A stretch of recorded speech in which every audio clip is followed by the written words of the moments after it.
Talking with the experts. And that's a great question. And a lot of people say that. They say, doesn't it make the kids feel entitled, that they're, or that the rules aren't, there's not this discipline or so forth. But what we're aiming to do, or what we do is build inner wealth. So it's even more than self-esteem and self-worth. It's actually building them to be the great person that they're destined to be, or that they are. So that as they're growing and navigating their way through childhood, teenage years, adolescence, young adulthood, finding their own relationships, jobs, etc., we want them to have this beautiful inner wealth so that they know they are worthy, they know that they are a good person, they know that they have integrity. So it's not about softness, it's about creating that beautiful, strong inner wealth.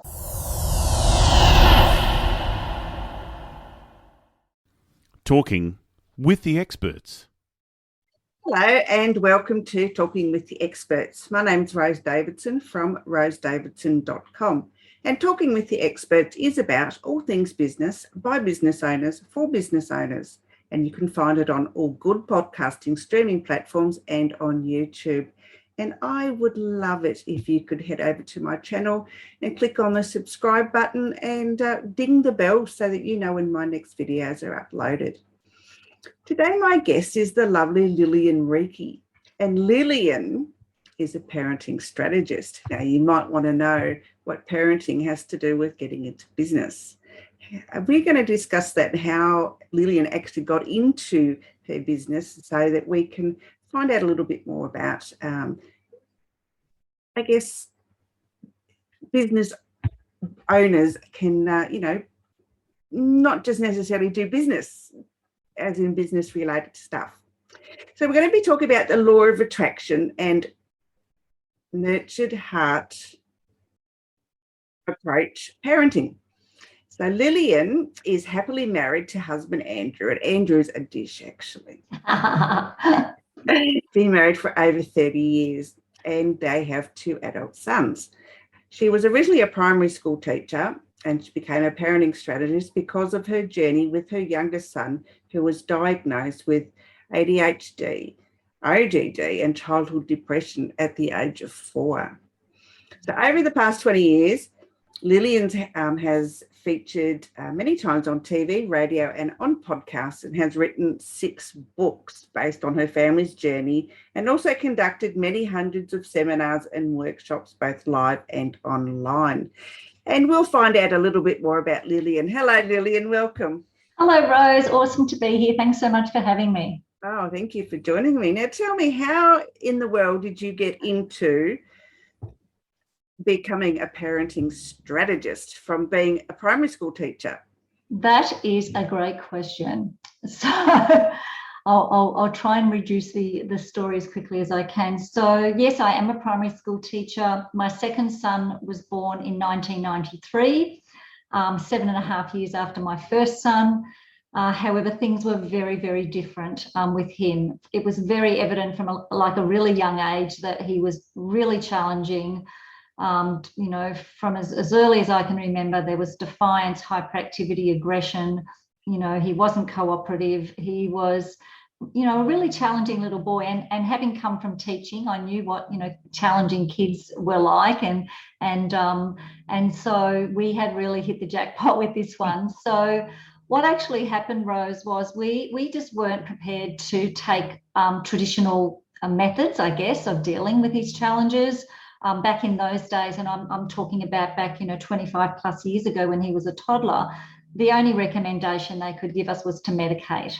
And we just weren't prepared to do that. So we went on our own journey and sought our own answers. And that's basically how I guess we, came into being a parenting strategist, because people then wanted to hear about our strategies and what we did and what worked, etc. So it wasn't a business initially, of course. It was just sharing information with people. And I never dreamt way back then that I would have written 6 books and, have spoken on, radio and been on TV Today, Tonight, and all sorts of things because of our journey. So I've turned what was became a passion into my business, which I guess a lot of people that you chat with might do as well in different ways. Yeah. I think we've all for us entrepreneurs who have stumbled into the business world, I guess it's a following a passion, that's something that, you know, either we're really, really good at, or something that is different from what we were doing in the corporate world. And like, you know, artists and so forth. So they leave the corporate world and, you know, become a business selling their art. So, yeah. And I think, you know, having a passion, doing what you're doing, I think is the ultimate aim, I think, is just absolutely. To have to be able to get paid doing what you love. Yeah, absolutely. Yes, that's what I'm trying to say. I can read your mind. Thanks. So I guess as a parenting strategist, how can you, or what can you advise parents to do in, you know, the cases as with your son who had, you know, ADHD and ODD and depression? I mean, depression at age 4 is so, like, oh my God, you know, you don't think of it. Well, he was actually diagnosed at 3.5 with depression, and they recommended antidepressants for both child and mother, would you believe? So it was crazy. And I mean, I've always been really holistic thinking and you know, health conscious, and the thought of medicating my son so young was just crazy. So we navigated on our own, basically, you know, seeking help and information from places where we could. And we started with the simple things like food and diet, you know, nutrition, getting rid of toxins in the home, cleaning up the home, cleaning up the, you know, what we put onto and into our bodies, working somewhat on self-esteem and self-worth. And that's what we worked on for the first few years. And, you know, a lot of parents who are conscious of their children's health and wellness are probably already doing a lot of that stuff. But what happened for us in our journey, Rose, was when adolescence hit, and any parents out there who have adolescents or who have had them in the past can understand it's a tough journey at the best of times. But our son, the challenges that he had as a toddler, like he went to 5 childcare centres over 2 to 3 years. So between 3.5 and 5.5, he went to 5 childcare centres, and that's how many there were in our town, because basically nobody could cope with him. Either we were asked to take him out or we felt compelled to take him out.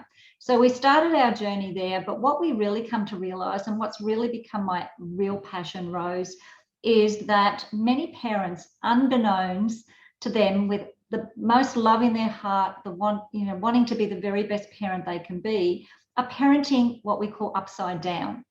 So what I mean by that, and you talked about in my intro that, you know, the law of attraction as well, which I'm really passionate about, and the nurtured heart approach. So what we do as parents, and actually it's not just in parenting, but in all relationships, it can be that we are focusing on the things that we don't want more of. So with kids, particularly kids who are challenging, we're focusing on the misbehaviour, the breaking of the rules, the non-compliance, the not cooperating, the fighting with their siblings, the not listening, you know, all the stuff that drives parents crazy. That's what we're giving more energy to, rather than energising what we do want more of. And these principles apply to everything. They apply to business, they apply to relationships, because we tend to focus on the things we can't do, even in business, for example, instead of looking at what we are good at or what we can, you know, get better at, and focusing on the greatnesses that we already have. So back to parenting though. So with the parenting side of things, it really is all about switching the way we connect and communicate with kids. And as I said, focusing on either their success or their greatness, their qualities, or even if they're really challenging kids, you know, even the little baby steps that they make towards a better choice or a better decision, and recognizing that. So that's really what I'm very passionate about. There's a lot more involved in that. We also, you know, teach parents to reset themselves and their children to be in that more positive space. And it's really, I guess, a new way of communicating with your kids. Yeah, but you know, I guess it's a learned behaviour, because you know, we are programmed ourselves to react rather than be proactive. So you know, if you've got a difficult child or a challenging child, I guess, how do you stop yourself from, tearing your hair out and using the positive approach? How do you? Well, you've got to make that decision, because my husband used to have this saying that kids are born with blank neck-top computers. Like, they're like a blank neck-top computer. They're ready to be programmed, because basically, as the adults in their lives, parents particularly, but other adults of influence, we do program them. And from such a young age, we're teaching kids how to get the most connected, juiciest, most energetic relationship. And they learn very young, particularly the more spirited kids, the more energetic, intense kids. And we say intensity is a positive thing. We just got to guide it in the right way. So we're kind of teaching, you're right, we're teaching kids to know how to get the best energy by doing the wrong thing. So what do? We flip it. We have to learn to flip that. So we have to learn to say no to energizing the negative behaviors, and yes to really encouraging and recognizing and showing our appreciation for behaviors that are better or are more positive, or are showing their qualities of greatness, of being, cooperative, of being kind, of being thoughtful, of being helpful, of being cooperative, respectful, and all of those things. But we teach kids about those things when they're doing them, not when they're not doing them.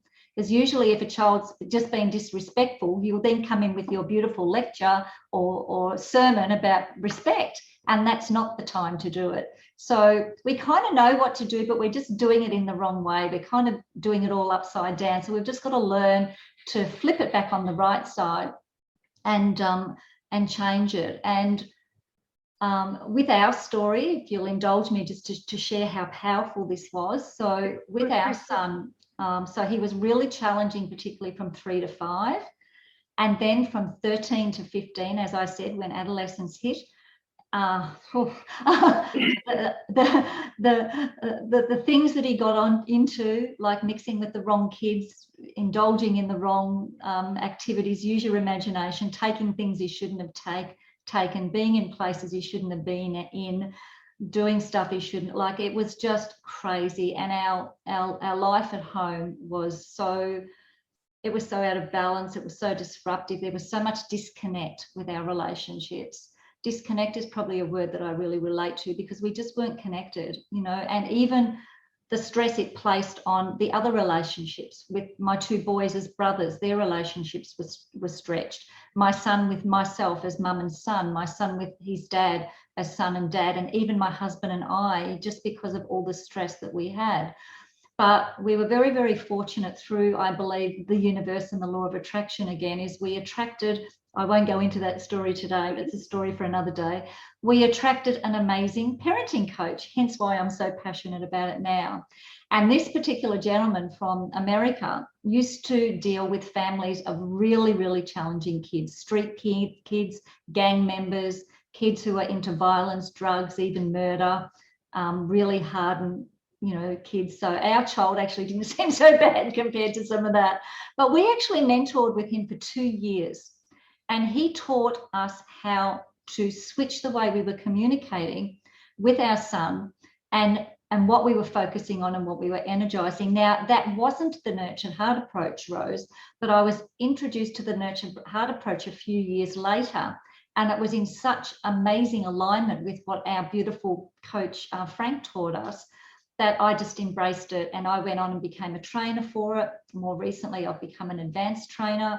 So it's something that I'm now really, really passionate about teaching people, not just families, but people, how to connect and how to relationship with each other so that it's win-win, for all of us. Mm-hmm. Yeah, I can see how it would be of benefit, but don't people say that with that approach, it's being too soft on the child? It's not being soft at all. Our goal, and that's a great question. And a lot of people say that. They say, doesn't it make the kids feel entitled, that they're, or that the rules aren't, there's not this discipline or so forth. But what we're aiming to do, or what we do is build inner wealth. So it's even more than self-esteem and self-worth. It's actually building them to be the great person that they're destined to be, or that they are. So that as they're growing and navigating their way through childhood, teenage years, adolescence, young adulthood, you know, finding their own relationships, jobs, etc., we want them to have this beautiful inner wealth, so that they know they are worthy, they know that they are a good person, they know that they have integrity. So it's not about softness, it's about creating that beautiful, strong inner wealth. Because, you know, when we let kids know that, you know, that, and it doesn't mean that, you know, things aren't going to go wrong along the way. It's inevitable that things still will. But with that strong inner wealth, they're going to be able to navigate life a lot easier. So if anything, it's the opposite of softness. It's really making them strong and, you know, and resilient. And, you know, we need these sorts of people in our leadership, don't we? If you think about that, you know, the next generation that we're bringing up, whether they're young, you know, primary school age children, or young teenagers or young adults, we're actually navigating our future leadership and our future, you know, people who are going to lead our world as such. Yeah, so I guess your son is now a naturopath, a herbalist and a nutritionist. So, you know, is that because of the journey that you took him on through childhood? Was that because of that, or was it just a choice that he made because he liked it? So that's my eldest son, who's the naturopath, not my child. Sorry, yes. No, so, but a good question, because it's actually related very well to the story. So because, so my eldest son is 7.5 years older. So he was old enough to really understand what was going on along the way. And he saw the changes, and he saw what happened, you know, when we started implementing the things that we implemented. So he was actually all set to do computer science, because he's a real computer genius. And when he saw our journey, he switched like somewhere in year 11 and 12, and he decided he wanted to be a naturopath, because we had brought in a naturopath into our lives that used to come to our home every month and help us and our friends and family, because we just lived in a large country town, and we used to bring him in from Melbourne. So he was actually inspired by this naturopath that we used to bring in, and he was inspired to help other families to get the sort of results that we got from, and helping them from the health and wellness and emotional, physical health and wellness side of things. But my youngest son, would you believe, is an electrical contractor. He has his own business. And the interesting thing, Rose, was that in high school, he was actually asked to leave every school that he ever attended. And he was actually pretty much kicked out of school at 15. Let's put it that way. That's probably the polite way of saying it. And at 15, you know, with me being a teacher, I'm like, no, he needs an education. And he'd hardly been at school in the prior 12 months anyway. He'd either been truanting or suspended for truanting. So he left school at 15, and the only condition that we had, and we'd started mentoring with our parenting mentor, and the only condition we had to say yes, we were okay with him leaving school, was that he didn't sit around the house, but that he did something actively. He either got a job or went and got further education. So he actually did both. So he went to TAFE, he completed his high school education, got himself into a pre-apprenticeship course, got himself an apprenticeship, originally in plumbing. He actually did a plumbing apprenticeship, and then decided to go into business with his dad, and then did an electrical apprenticeship. So he's done 2 apprenticeships. And he's had his own business with my husband for, they're coming up, I think they're in their 10th year. So it'll be 10 years at the end of this year. And he has a very successful business. You know, electrical is one of the hardest trades academically. So he's had to really, you know, work hard on that, because he didn't have the background education at school. As a matter of fact, I remember the last conversation we had with his principal, when he did get kicked out of school, and basically said, well, what are you going to do with your life? And I can remember my son saying, I'm going to get an apprenticeship. And the principal literally laughed in his face and said, with your marks and your results and your attitude, you'll never get an apprenticeship. And with that, my son used, I can't repeat, but some very choice words to the principal and basically said, "You watch me." And he went and made it happen. So, you know, there's a kid who was not successful at school that has become a successful business owner. Yeah, well, you know, you don't always have to be successful at school to become a success in business because, you know, I mean, some people have left school even earlier than that and have become hugely successful. Yeah. They've got to have, they just have to have the will and the willpower and the drive to make it happen. So absolutely, I agree. So what is your most recent book? The most recent book is The Best Teacher I Can Be. So what happened was I used to do live tours around the country. Like my husband and I used to do them together. And then when my husband started working with my son, I went off and did a few tours on my own. So somebody would host me and I would do seminar after seminar in a particular town or area. And in this particular town, I was hosted by a school for a week. So I did various public seminars. I worked with the teachers. I did some work with the students as well. And I had my other 5 books. And a couple of the teachers said it would be really good if you could write a book specifically for teachers. So that's what I did. So I had already The Best Me I Can Be, which is a children's book. I had The Best Parent I Can Be, which is a parenting book. And then I wrote The Best Teacher I Can Be.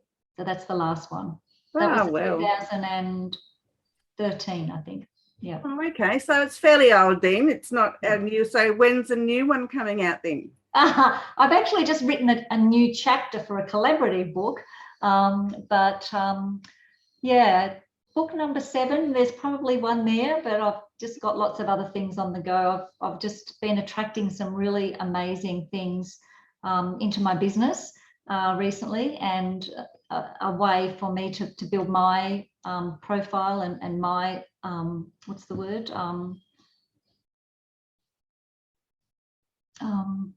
it's okay, portfolio. anyway, to build my So brand. That's the word I was trying to think of. My brand. So tell me about the Parent and Support Network. I know that's new. Yes. So tell me when that's going to be airing. Well, it's actually an existing Facebook page, and our mutual friend Melissa has been encouraging me for a long time to start a TV show for parents. So I decided to call it the Parent Support Network because I felt like that is what it's about, is supporting parents, but a network in that it could be educators, parents, grandparents, anybody who deals with children. So I haven't physically started it yet. I got my beautiful banner done by Rose. Thank you, Rose. And I'm waiting on my green screen, and I've just got a few things on the go at the moment. So I will be starting it in the next couple of weeks. So it's going to be just a weekly TV show for parents, answering questions that, you know, parents want answered, or topics that I know are important for parents. After 20 plus years in this area, I kind of know what parents want and need, but it's still really good to ask, you know, currently, what are your needs? What do you need help with in parenting? So yeah, I'm not going to give a date, but I'll be starting that over the next few weeks for sure, when I get a few other things out of the way. Have you thought about turning it into a podcast as well? You might have to give me a few tips on that.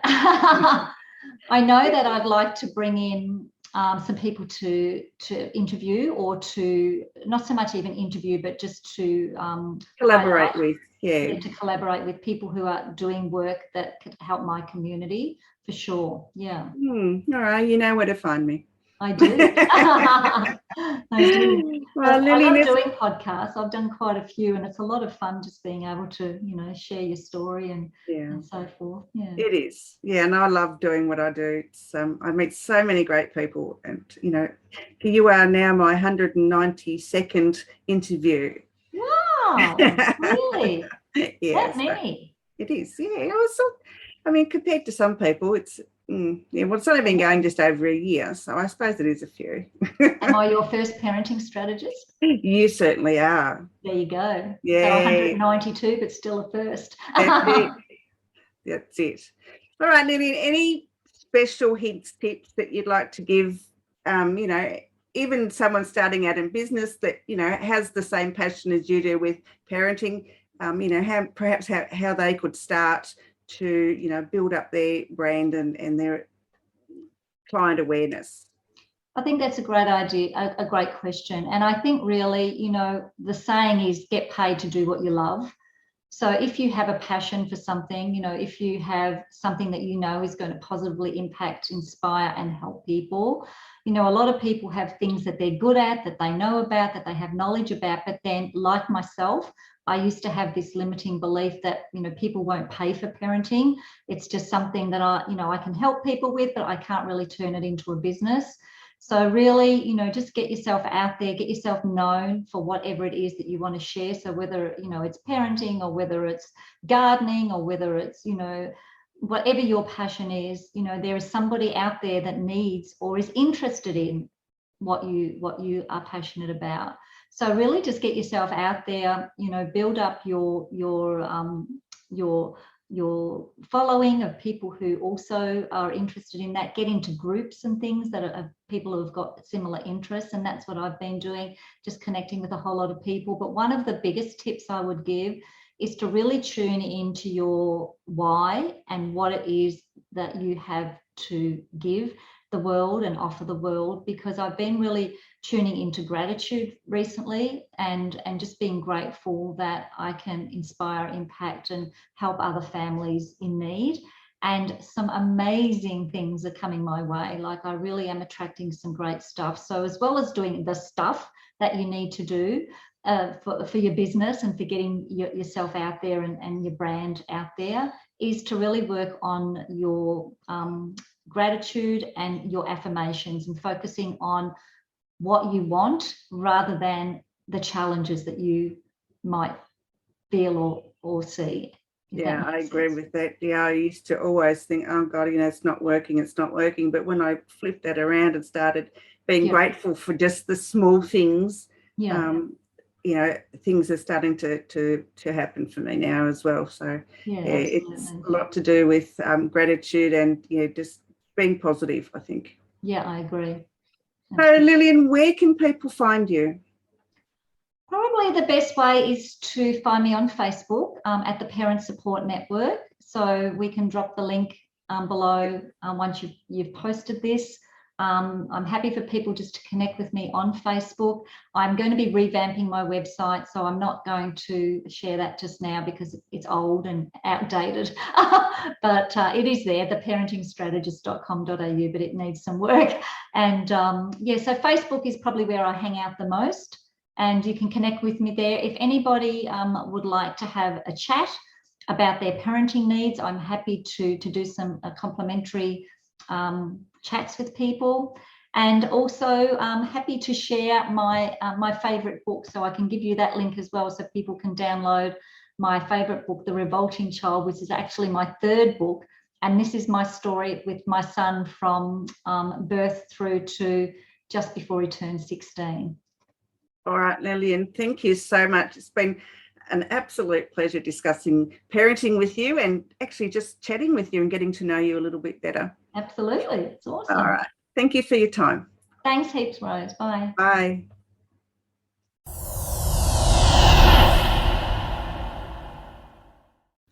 Talking with the experts.